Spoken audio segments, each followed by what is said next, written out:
अस्सलाम वालेकुम स्टूडेंट्स। बच्चों, कैपेसिटर एक बड़ा ही इम्पॉर्टेंट इलेक्ट्रॉनिक कंपोनेंट है जो कि एक्चुअली पावर करता है हमारे कंप्यूटर के मदरबोर्ड को। उसमें एक बहुत ही अहम किरदार अदा करता है कैपेसिटर। और इसी के साथ साथ ये पावर प्रोवाइड करता है हमारे घरों में इस्तेमाल होने वाले फ़ैन्स को, चाहे वो पेडिस्टल हों चाहे वो सीलिंग फ़ैन हो।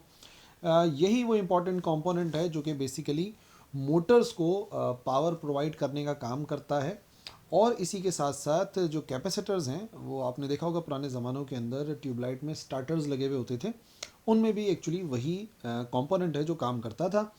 तो आज का जो हमारा लेक्चर है बेसिकली इसी एक छोटे से बट वेरी इंपॉर्टेंट कंपोनेंट के बारे में है, जिसमें हम समझेंगे कि क्या है कैपेसिटर, और फिर एक टर्मिनोलॉजी है कैपेसिटेंस उसे जानेंगे, और इन दी एंड जो है हम बात करेंगे पैरेलल प्लेट कैपेसिटर की कैपेसिटेंस के बारे में।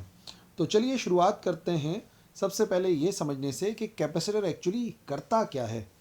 तो देखो बच्चों, कैपेसिटर एक इलेक्ट्रिकल डिवाइस है जिसका काम है इलेक्ट्रिकल एनर्जी को स्टोर करना। सही है, ये एक इलेक्ट्रिकल डिवाइस है, बिजली से चलने वाली एक डिवाइस है जो कि इलेक्ट्रिकल एनर्जी को स्टोर करने का काम करती है। जैसे एक बाल्टी में हम पानी जमा करते हैं या एक सिलेंडर के अंदर हम गैस को जमा करते हैं, बिल्कुल इसी तरीके से एक कैपेसिटर के अंदर इलेक्ट्रिकल एनर्जी को जमा किया जाता है। और बेसिकली ये ऐसे कंपोनेंट्स हैं जो कि डिज़ाइन किए जाते हैं टू स्टोर इलेक्ट्रिक चार्ज। ठीक है, आप कह लें कि इलेक्ट्रिकल डिवाइस है, इलेक्ट्रॉनिक कंपोनेंट है जो कि बेसिकली इलेक्ट्रिक चार्ज को स्टोर करने का काम करता है। ठीक है क्या इसके अंदर? याद रखिएगा, कैपेसिटर के अंदर बेसिकली दो कंडक्टिव प्लेट्स होती हैं, मेटल प्लेट्स होती हैं, कंडक्टिव होती हैं, बट उनके दरमियान में कोई इंसुलेटिंग मटेरियल भरा जाता है जिसे हम डाइलेक्ट्रिक कहते हैं। इंसुलेटर एक ऐसी चीज़ को कहते हैं जो इलेक्ट्रिसिटी को पास नहीं करवाती, ठीक है ना। और यहाँ पर हम उसके लिए एक वर्ड इस्तेमाल करते हैं डाई इलेक्ट्रिक का। तो जैसे ही हम वोल्टेज अप्लाई करते हैं उन प्लेट्स के दरमियान में, जिन्हें मैं कह रहा हूँ मेटल प्लेट से बना होता है, तो एक प्लेट के ऊपर पॉजिटिव चार्ज आता है, दूसरे पर इक्वल बट अपोजिट यानी कि नेगेटिव चार्ज आता है। एक प्लेट पॉजिटिवली चार्ज हो जाती है, दूसरी प्लेट नेगेटिवली चार्ज हो जाती है, और इसकी मदद से इलेक्ट्रिक चार्ज जो है वो कैपेसिटर के अंदर स्टोर हो जाता है। सो एक कैपेसिटर आमतौर पे, ये आ गई हमारे पास एक बैटरी, और बैटरी के ये दो मेटल प्लेट्स हैं, और वही जो दो मेटल प्लेट्स हैं उनके दरमियान में हमने एक डाइलेक्ट्रिक यानी एक इंसुलेटर को भर दिया, जिसकी जगह पे कभी कभार हवा भी हो सकती है, और फिर मैंने इसको कंबाइन कर दिया एक बैटरी के साथ। तो हमारी जो एक प्लेट है बेसिकली वो पॉजिटिवली चार्ज हो जाती है, और एक नेगेटिवली चार्ज, जिसको बैटरी के नेगेटिव टर्मिनल से जोड़ते हैं, वो नेगेटिवली चार्ज हो जाती है, और दूसरी वाली पॉजिटिव चार्ज हो जाती है। किस तरीके से काम करती है वो आपको बताते हैं। देखो, जब चार्जिंग का प्रोसेस होता है ना, तो उसमें क्या होता है, इलेक्ट्रिक करंट फ्लो करता है कैपेसिटर से। ठीक है, यहाँ से मिसाल के तौर पे इलेक्ट्रॉन्स मूव करते हैं, और यहाँ से यहाँ तक इलेक्ट्रॉन्स मूव करेंगे, यानी कि यहाँ पे नेगेटिव चार्जेस आकर जमा हो जाएंगे। ठीक है, अब आपको पता है नेगेटिव नेगेटिव को रिपेल करता है। तो इस प्लेट पर क्योंकि नेगेटिव चार्ज आकर जमा हो गया है, तो वो इस प्लेट के नेगेटिव चार्ज को यहाँ से रिपेल करता है, धक्का देता है। तो नेगेटिव चार्ज उस प्लेट को छोड़कर यहाँ पर आ जाता है बैटरी के पॉजिटिव टर्मिनल की तरफ। तो जहाँ से कोई नेगेटिव चार्ज अपनी जगह को छोड़ देता है, वहाँ पर ऑटोमेटिकली एक पॉजिटिव चार्ज आ जाता है। तो इसका मतलब आमतौर पे अगर एक कैपेसिटर बिल्कुल एम्प्टी था तो दोनों प्लेट्स खाली थी, लेकिन यहाँ से जैसे इलेक्ट्रॉन्स गए, यहाँ पर एक्यूमुलेट हुए, जमा हुए, उन्होंने यहाँ पर मौजूद इलेक्ट्रॉन्स को धक्का दिया, वो चले गए बैटरी के पॉजिटिव टर्मिनल की तरफ, और जहाँ से इलेक्ट्रॉन्स ने अपनी जगह छोड़ी वहाँ पर ऑटोमेटिकली पॉजिटिव चार्ज आ गया। और ये बात आप जानते हैं, जब किसी एटम से इलेक्ट्रॉन निकल जाता है तो उस एटम पे ऑटोमेटिकली पॉजिटिव चार्ज आ जाता है। और हाँ, एक मरतबा जब कैपेसिटर फुल्ली चार्ज हो जाता है तो ये इलेक्ट्रॉन फ्लो को रोक देता है। यानी कि एक बात मैं आपको बताता चलूँ कि डीसी यानी कि डायरेक्ट करंट जब भी पास होता है किसी कैपेसिटर से, तो फुली चार्ज होने के बाद वो उस करंट को एक्चुअली ब्लॉक कर देता है, पास होने नहीं देता। ठीक है जी। सो ये हमारा चार्जिंग का प्रोसेस था कैपेसिटर का। अब एक अहम बात आपको बताऊं कि हर कैपेसिटर की एक एबिलिटी होती है, सलाहियत होती है कि वो कितना अमाउंट ऑफ चार्ज को स्टोर कर सकता है। तो जो एबिलिटी होती है किसी कैपेसिटर की चार्ज को स्टोर करने की, उसे कहा जाता है कैपेसिटेंस। सही है, कैपेसिटेंस से मुराद किसी भी कैपेसिटर की गुंजाइश। कैपेसिटेंस का मतलब ही उर्दू में गुंजाइश होता है, या कैपेसिटी कह लो आप।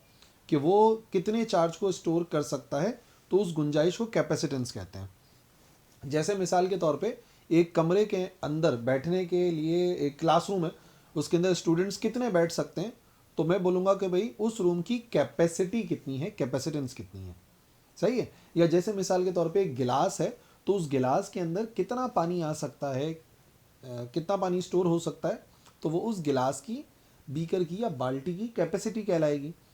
बिल्कुल इसी तरीके से कैपेसिटर की भी एक गुंजाइश होगी ना कि वो कितना चार्ज अपनी प्लेट्स पे जमा कर सकता है, सो उसे हम कैपेसिटेंस कहते हैं और जाहिर करते हैं सी से। और ये जो कैपेसिटेंस है वो डिपेंड करती है कुछ फिजिकल कैरेक्टरिस्टिक्स पर, जैसे कि वो एरिया ऑफ प्लेट्स पर डिपेंड करती है कि प्लेट्स कितनी बड़ी हैं उनके ऊपर डिपेंड करती है, प्लेट्स के दरमियान में कितना डिस्टेंस है उसके ऊपर डिपेंड करती है, और डिपेंड करती है कि जो भी हमने मटेरियल फिल किया है प्लेट्स के दरमियान में, जिसका नाम मैंने आपको बताया डाइलेक्ट्रिक होता है, उसके ऊपर भी डिपेंड करती है। तो मान लेते हैं कि ये जो हमारे पास कंडक्टर है, हमने यहाँ पर वोल्टेज अप्लाई करे हैं V, और यहाँ से इधर आके चार्ज एक्यूमुलेट हो जाता है, इसके ऊपर नेगेटिव चार्ज आ जाता है और इसके ऊपर बराबर का पॉजिटिव चार्ज आएगा, और वही चार्ज यहाँ पर मूव कर रहा है with the help of battery. तो हम ये बात जानते हैं, मैथमेटिकली मैं लिख रहा हूँ, कि अगर हम रिलेशन बनाना चाहें चार्ज और पोटेंशियल डिफरेंस का, कि कितना चार्ज इन प्लेट्स के ऊपर एक्यूमुलेट होगा, तो याद रखिए चार्ज डायरेक्टली प्रोपोर्शनल होगा पोटेंशियल डिफरेंस के। जितना इन प्लेट्स के दरमियान में पोटेंशियल डिफरेंस होगा, यानी कि जितनी बड़ी बैटरी मैं अप्लाई करूँगा उतना ही ज़्यादा चार्ज इसकी प्लेट्स पर जमा होगा। वोल्टेज कम होगा तो चार्ज कम जमा होगा, क्योंकि यहाँ से निकलेगा ही कम चार्ज, यहाँ पे कम एक्यूमुलेट होगा, और अगर ज़्यादा वोल्टेज होगा तो चार्ज ज़्यादा जमा होगा। सो हम कह सकते हैं कि चार्ज जो किसी कैपेसिटर में आता है वो डायरेक्टली डिपेंड करता है पोटेंशियल डिफरेंस पर। अब यहाँ से अगर प्रोपोर्शनलिटी का साइन रिमूव करते हैं तो इक्वल का साइन आएगा और एक कांस्टेंट आएगा, यहाँ आने वाला कांस्टेंट होता है C।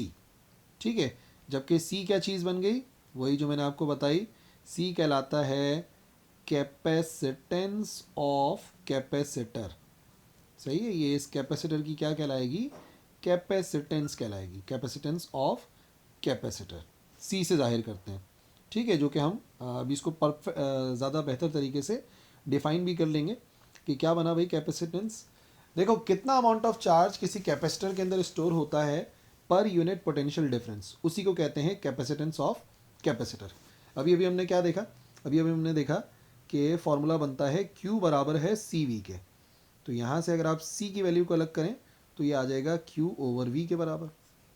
यही तो हम कह रहे हैं, ऊपर जो लिखा हुआ है वो क्या है, वो है कितना चार्ज स्टोर हुआ, ये हो गया चार्ज स्टोर्ड, और पर यूनिट ये क्या है V, ये है पोटेंशियल डिफरेंस। सो इन दोनों का जो रेशो होता है ना, बेसिकली उसी को कहते हैं कैपेसिटेंस। या हम ऐसा कह सकते हैं कि यूनिट पोटेंशियल डिफरेंस पर कितना चार्ज स्टोर होता है, वो अमाउंट जो है उसकी गुंजाइश कहलाती है, कैपेसिटेंस कहलाती है। ठीक है, और इसी के साथ साथ अगर कैपेसिटेंस पढ़ ही लिया है, ये एक प्रॉपर्टी है, तो इसका कोई ना कोई यूनिट भी होना चाहिए। कैपेसिटर तो डिवाइस है ना, उसका कोई यूनिट नहीं होता, लेकिन कैपेसिटेंस का यूनिट होता है। अगर आप इसके ज़रिए बनाओगे तो ऊपर लिखा हुआ है चार्ज, चार्ज का यूनिट होता है कूलम, चार्ज को हम कूलम में नापते हैं, और डिवाइडेड बाय नीचे लिखा हुआ है पोटेंशियल डिफरेंस, पोटेंशियल डिफरेंस यानी कि वोल्ट के अंदर नापते हैं पोटेंशियल डिफरेंस को। और यही जो कूलम पर वोल्ट है बेसिकली यही बराबर होता है फैराड के, जिसे कैपिटल F से जाहिर करते हैं। ठीक है ना, तो जो यूनिट है कैपेसिटेंस का वो बेसिकली फैराड होता है। और आप में से शायद नाम सुना हो किसी ने, पंखों के अंदर जो लगा होता है ना, वो माइक्रो फैराड के अंदर होता है। एक माइक्रो फैराड होता है 10⁻⁻⁻6 फैराड के बराबर। आप देखिएगा घरों के अंदर जब पंखे ख़राब हो जाते हैं, पूछना घर वालों से भी, या हो सकता है आपको मालूमात हो, तो उसके अंदर जो है ना वो हम लगाते हैं 3.5 या 4.5 माइक्रो फैराड का कैपेसिटर। सही है, या तो 2.5 होता है, 3.5 या मैक्सिमम 4.5 माइक्रो फैराड का कैपेसिटर लगाते हैं। इसी तरीके से घरों में जो वॉशिंग मशीन है, मोटर्स हैं, उसमें 6 माइक्रो फैराड का कैपेसिटर हम लगाते हैं। सो ये तो हो गया माइक्रो फैराड, और इसकी जगह पीको फैराड भी हो सकता है, जिसे हम कह सकते हैं 1 माइक्रो फैराड, जो कि बेसिकली बराबर होता है 10⁻⁻12 फैराड के। तो बस एक बात आपने याद रखनी है, फैराड काफ़ी बड़ा यूनिट है। आम तौर पे हम उसकी जो है वो छोटे मल्टीपल्स इस्तेमाल करते हैं, यानी माइक्रो या पिको फैराड इस्तेमाल करते हैं। ठीक है, बात समझ में आ गई। कैपेसिटर एक डिवाइस है, चार्ज को स्टोर करती है, और वो कितना चार्ज को स्टोर कर सकती है वो कहलाती है कैपेसिटेंस, जिसका फॉर्मूला होता है charge stored per unit potential difference. सही, अब ये वाला मसला हल हो गया, कैपेसिटर और कैपेसिटेंस बात समझ में आ गई। अब एक अहम टाइप ऑफ कैपेसिटर्स हमें डिस्कस करना है, जिससे पहले हम कुछ बेसिक टाइप्स को डिस्कस करते हैं। देखो बहुत सारी कॉमन टाइप्स हैं, याद रख लेना थोड़ा बहुत। एक टाइप का कैपेसिटर आप देखेंगे अपने इर्द गिर्द, जिसे वेरिएबल कैपेसिटर कहते हैं। ये कैपेसिटर ऐसा होता है जो कि कैपेसिटेंस को कंट्रोल कर सकता है, और ये आमतौर पे ट्यूनिंग ट्रांसमीटर्स या रिसीवर्स के अंदर इस्तेमाल करते हैं। यहाँ पे आप देख रहे हो ना, एक नॉब बनी हुई है, इस नॉब को हम घुमाते हैं तो इसको घुमाने से कैपेसिटी बढ़ भी सकती है और कम भी हो सकती है। तो जो ट्यून करने वाले सर्किट्स होते हैं वहाँ पर हम इसको इस्तेमाल करते हैं। आपने देखा होगा जो वॉल्यूम कंट्रोल लगा हुआ होता है, बिल्कुल उसी तरीके से होता है। यहाँ पर गोल घुमाते हैं, नॉब घूमती है, तो कैपेसिटी बढ़ सकती है और कम हो सकती है। इसी तरीके से दूसरा कैपेसिटर फिल्म कैपेसिटर्स कहलाते हैं, इस शक्ल के अंदर नज़र आएंगे। या आपको अपने मोबाइल फ़ोन के चार्जर में नज़र आएगा और मदरबोर्ड में नज़र आएगा, इलेक्ट्रॉनिक कंपोनेंट में नज़र आएगा ज़्यादातर। ये फिल्म कैपेसिटर्स होते हैं जिनमें जो कि एक relatively large family of capacitors है, बहुत जगहों पर इस्तेमाल होते हैं। और डिफरेंस क्या है इनका, इसकी डाइलेक्ट्रिक प्रॉपर्टीज़ के अंदर है। ये किसी वैल्यू में मिल जाते हैं और बहुत ही ज़्यादा वोल्टेज तक काम करते हैं, 1500 वोल्ट तक काम करते हैं। और मैंने आपको बताया ये वाले जो कैपेसिटर हैं, जो शक्ल आपको नज़र आ रही है, ये पावर इलेक्ट्रॉनिक डिवाइसेस में इस्तेमाल होते हैं, फेज़ शिफ्टर्स में, एक्सरे फ्लैशेस के अंदर और लेज़र्स के अंदर इस्तेमाल किए जाते हैं, ज़्यादा वोल्ट पर काम करते हैं। इसी तरीके से इलेक्ट्रोलाइटिक कैपेसिटर, ये बहुत कॉमन है, वीडियो के शुरू में मैंने आपको दिखाया भी था। ये कैपेसिटर इस्तेमाल होते हैं जहाँ पर हमें लार्ज कैपेसिटेंस जो है वो रिक्वायर्ड होती है, जहाँ पर हम चाहते हैं ना गुंजाइश ज़्यादा हो, ज़्यादा चार्ज स्टोर करवाना है, वहाँ पे हम इसी को इस्तेमाल करते हैं। तो जो मेजॉरिटी इलेक्ट्रोलाइटिक कैपेसिटर्स हैं वो पोलराइज होते हैं, पोलराइड फॉर्म में होते हैं, और पावर सप्लाईज में इस्तेमाल होते हैं। साइज़ छोटा होता है, लेकिन इनकी ख़ास बात यह है कि ये ज़्यादा चार्ज को स्टोर कर सकते हैं। It means they have large capacitance. इसी तरीके से चौथी टाइप भी बता देते हैं, सेरामिक कैपेसिटर्स होते हैं, सेरामिक मटेरियल के बने हुए होते हैं। सेरामिक मटेरियल आपने सुना है, वो चीनी के होते हैं ये ना, मतलब वैसे खाने वाली चीनी नहीं होती, सुना होगा आप लोगों ने। आमतौर पे हम चीनी के बर्तन इस्तेमाल करते हैं, तो वो सेरामिक मटेरियल होता है जिससे बेसन बना होता है। घरों में आप देखिएगा जो बेसन बना होता है वो इसी चीज़ का बना हुआ होता है। हाथ धोते हैं वाला बेसन फिर तो पता चला कि वो पकोड़े वाला बेसन याद आ गया। तो वही बात ये है कि चीनी उसको उर्दू में कहते हैं, ठीक है, और वो भी खाने वाली चीनी नहीं है, चीनी के बर्तन होते हैं। अगर नहीं सुना तो घर में अम्मी से पूछ लेना। और अगर ये बात समझ आए तो जो बेसन वगैरह की चीज़ें होती हैं आमतौर पे हम इस्तेमाल करते हैं सिंक बेसन, वो जो है वो इसी मटेरियल से बना होता है। ठीक है, अच्छा, ये इस्तेमाल होता है हाई फ्रीक्वेंसी सर्किट्स के अंदर, जो कि रेडियो या ऑडियो के अंदर इस्तेमाल होते हैं और डिस्क कैपेसिटर्स कहलाते हैं। ठीक है, इसी के साथ साथ इलेक्ट्रोलाइटिक कैपेसिटर ऑलरेडी मैंने आपको बता दिया, सेरामिक कैपेसिटर्स की बस यही बात है। अब अहम काम यह है कि हमें पैरेलल प्लेट कैपेसिटर को समझना है, उसी की कैपेसिटेंस के लिए फार्मूला ड्राइव करना है, और इफेक्ट ऑफ डाइलेक्ट्रिक भी उसी में ही देखना है। एक बैटरी है, हमने क्या करा, उस बैटरी के साथ कंबाइन कर दिया दो मेटल प्लेट्स को। सही है, बिल्कुल उसी तरीके से ये दो मेटल प्लेट्स हैं, और प्लेट्स का एरिया ए के बराबर है, और फिलहाल जो उनके दरमियान का डिस्टेंस है प्लेट्स के दरमियान का, उसको स्मॉल डी से जाहिर करेंगे। ये जो डिस्टेंस है ना, ये डी के बराबर है। बैटरी से कंबाइन करेंगे जब इनको, ये इसको ज्वाइन कर दिया एक टर्मिनल से, लेट से पॉजिटिव से, इसको ज्वाइन कर दिया लेट से नेगेटिव से, तो जैसे ही करंट पास होगा इलेक्ट्रॉन मूव करेंगे, तो ये जो हमारे पास प्लेट थी इसके ऊपर नेगेटिव चार्जेस आ जाएंगे। इस प्लेट के नेगेटिव चार्जेस दूसरी प्लेट के नेगेटिव चार्जेस को रिपेल करेंगे, जो उस प्लेट से निकलकर बैटरी में चले जाएंगे, और ऑटोमेटिकली उस पर पॉजिटिव चार्ज आ जाएगा। तो ये जो हमने एक सर्किट देखा, ये जो हमने एक यहाँ पर फिगर देखी, उसके अंदर आप देखें दो पैरेलल प्लेट्स हैं जो चार्ज को स्टोर करने का काम कर रही हैं। इसे ही कहते हैं पैरेलल प्लेट कैपेसिटर। सही है, तो अलग अलग शक्ल के भी हो सकते हैं, सिलेंड्रिकल भी होते हैं कैपेसिटर्स, स्फेरिकल भी होते हैं, बट हमारे सिलेबस में पैरेलल प्लेट कैपेसिटर है, और आज का हमारा टॉपिक भी यही है। तो पैरेलल प्लेट कैपेसिटर की खास बात यह है कि दो मेटल प्लेट्स होती हैं जिनका एरिया बराबर होता है, लेट से ए होता है, और उनके दरमियान की जो डिस्टेंस है वो डी होता है, जैसा आपको फिगर में नज़र आ रहा है। तो दोनों प्लेट्स कैरी करती हैं equal amount of charges. Let से इसके ऊपर क्यू नेगेटिव आता है और इसके ऊपर पॉजिटिव चार्ज आता है।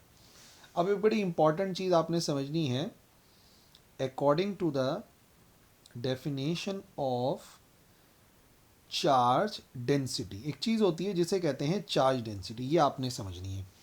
चार्ज डेंसिटी को सिग्मा से जाहिर करते हैं और ये बराबर होती है charge stored per unit area. देखो, आपने नाम सुना होगा मास डेंसिटी का, याद करो मास डेंसिटी क्या होती थी। मास डेंसिटी को रॉ से जाहिर करते हैं और कहते हैं मास स्टोर्ड या मास पर यूनिट वॉल्यूम, कि यूनिट वॉल्यूम पे कितना मास होता है, यानी पार्टिकल कितने करीब करीब होते हैं।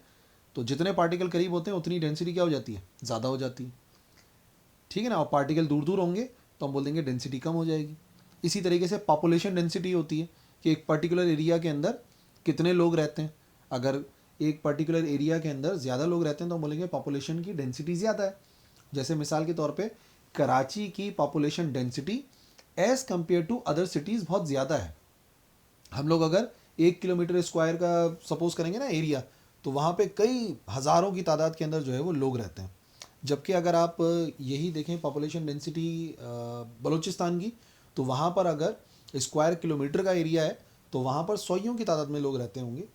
तो बेसिकली एक पर्टिकुलर एरिया में कितने लोग रह रहे हैं उनकी तादाद पॉपुलेशन डेंसिटी, एक पर्टिकुलर वॉल्यूम में कितना मास वो मास डेंसिटी, एक पर्टिकुलर एरिया में कितना चार्ज उसे कहते हैं चार्ज डेंसिटी, कि चार्ज कितने करीब करीब स्टोर हो रहे हैं। ये एक बड़ी इंपॉर्टेंट बात है, आगे जाके इस्तेमाल करनी है, इस वजह से आपको मैंने पहले ही बता दिया। चार्ज डेंसिटी वाली बात आपने याद रखनी है, ये इक्वेशन नंबर 1 है जिसे हम आगे इस्तेमाल करेंगे। अब ज़रा इस्तेमाल करते हैं formula of capacitance according to the definition of capacitance, जो अभी अभी हम लोगों ने पढ़ा था ना कैपेसिटेंस का फार्मूला। तो C बराबर होता है किसके, Q ओवर V के, इक्वेशन नंबर 2। Q तो चलो चार्ज है, वो हमें पता है, सेम ही है दोनों के ऊपर।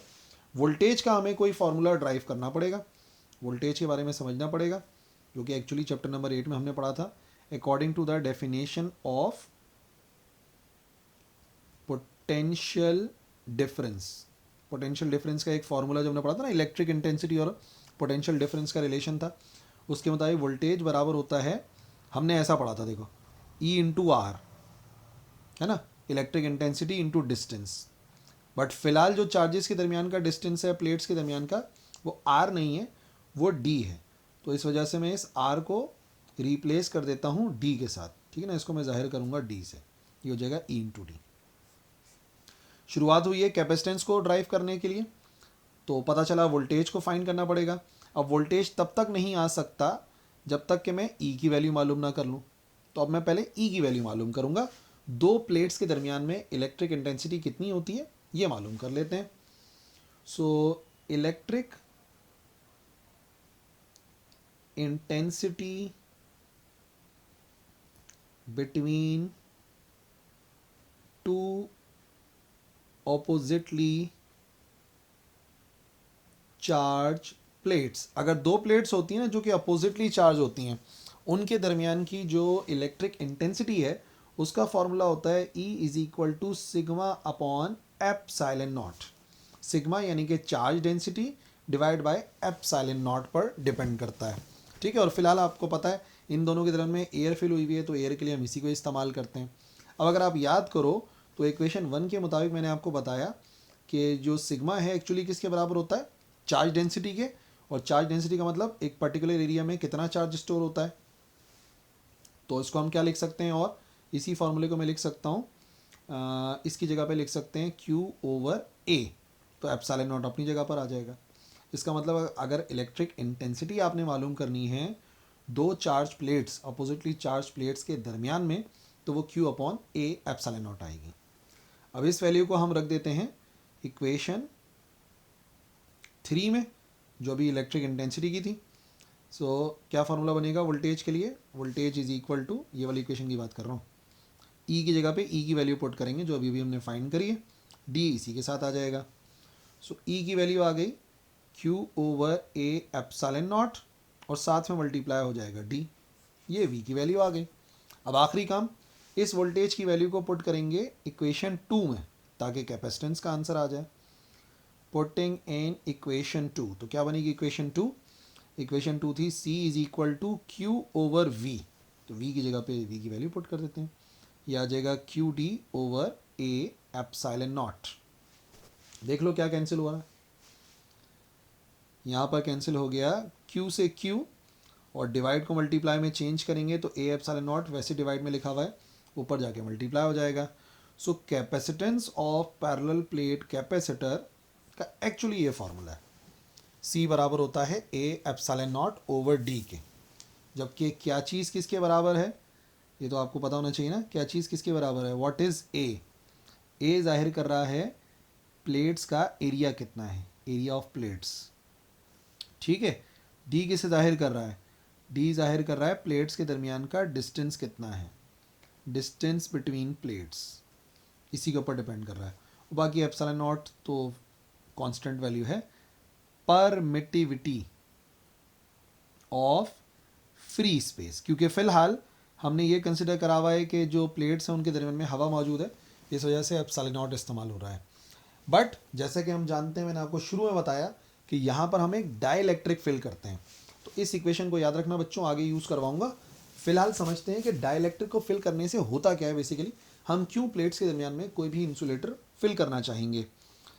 तो ये आ गए हमारे पास बैटरी, ये आ गए हमारे पास वही दोनों प्लेट्स, ठीक है, और ये हमने डाइलेक्ट्रिक को फिल कर दिया। अब डाइलेक्ट्रिक इंसुलेटर है तो उसमें इक्वल नंबर ऑफ इलेक्ट्रॉन्स और पॉजिटिव चार्ज मौजूद होगा, यानी कि negative positive charges equal amount के अंदर मौजूद होंगे, ठीक है ना, अरेंज नहीं हुए हुए होंगे। आपको पता है हर एटम के अंदर पॉजिटिव नेगेटिव चार्जेस तो होते हैं। तो डाइलेक्ट्रिक एक ऐसा सब्सटेंस है जिसके पास ये इलेक्ट्रॉन्स और पॉजिटिव चार्जेस जो भी हैं उनके जो है ना पेयर्स होते हैं, लेकिन वो एक पर्टिकुलर डायरेक्शन में नहीं होते, एक अरेंजमेंट में नहीं होते। लेकिन अब अगर मैं इसको बैटरी से कनेक्ट कर देता हूँ और करंट पास करवाता हूँ, अब जैसे ही करंट पास होगा तो आपको पता है यहाँ पर कौन सा चार्ज आएगा, नेगेटिव चार्ज आएगा। नेगेटिव इधर के यहाँ पे मूव करेगा, नेगेटिव को रिपेल करेगा, तो ऑटोमेटिकली दूसरी प्लेट पे पॉजिटिव चार्ज आएगा। जैसे ही दोनों प्लेट्स पे नेगेटिव पॉजिटिव आएंगे, आपको पता है नेगेटिव पॉजिटिव को अट्रैक्ट करेगा और यहाँ का पॉजिटिव पॉजिटिव को अट्रैक्ट करेगा। नतीजे में आप देखेंगे कि ये सारा का सारा जो डाइलेक्ट्रिक है ये पोलराइज हो जाता है, यानी दो पार्ट्स के अंदर ब्रेक हो जाता है।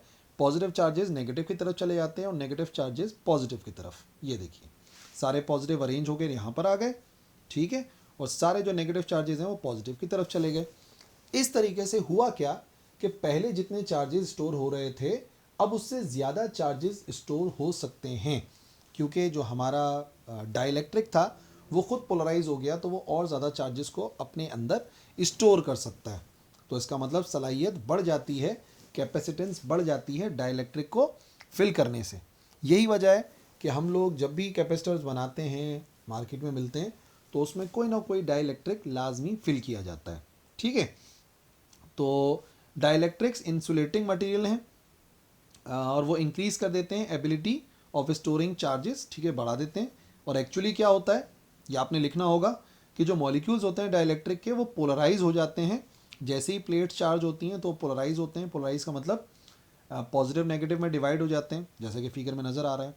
तो इस पोलराइजेशन की वजह से कैपेसिटेंस बढ़ जाती है, सही है। तो जब भी हम डाइलेक्ट्रिक इंसर्ट करते हैं प्लेट्स के दरमियान में, तो जो परमिटिविटी होती है ऐसे कैपेसिटर्स की वो बढ़ जाती है पोलराइजेशन की वजह से। तो अब मैंने आपको एक इक्वेशन याद रखने के लिए कहा था, हमें मालूम है कि C एक्चुअली किसके बराबर है, A epsilon naught over D.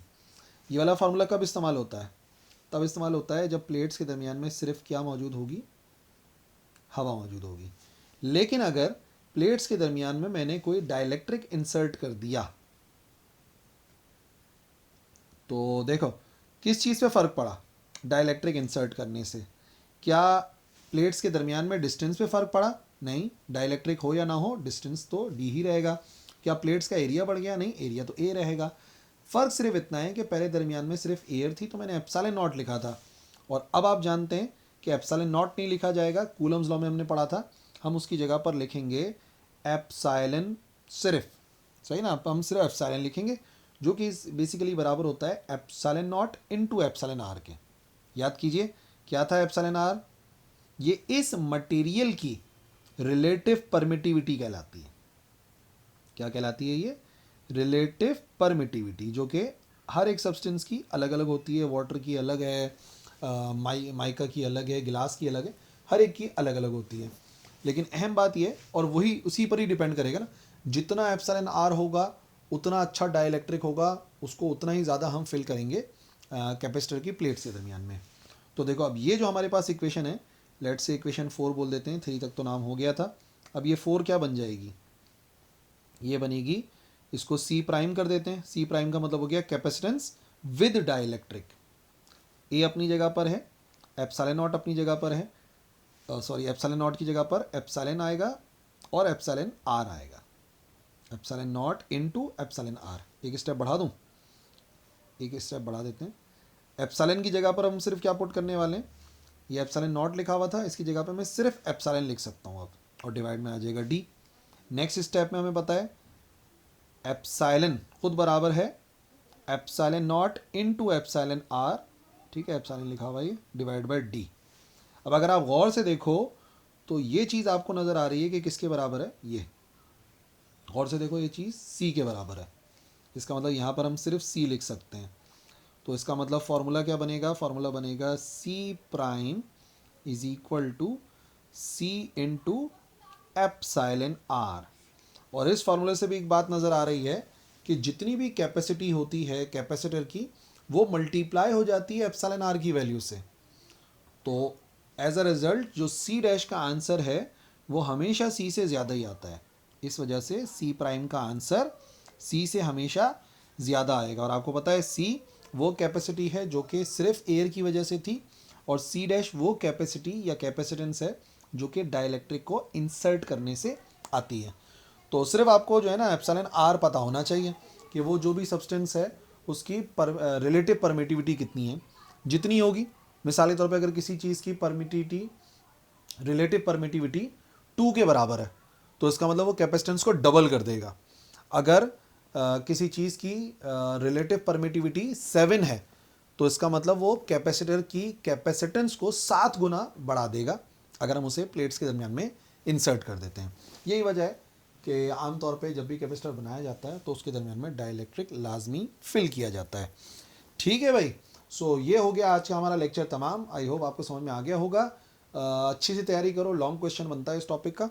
और अगर कोई भी पार्ट रह गया है, कुछ पूछना है, तो कमेंट सेक्शन में लिख सकते हैं, मैं इंशाल्लाह ज़रूर रिप्लाई करूँगा। ऑल दी बेस्ट, अल्लाह हाफिज़।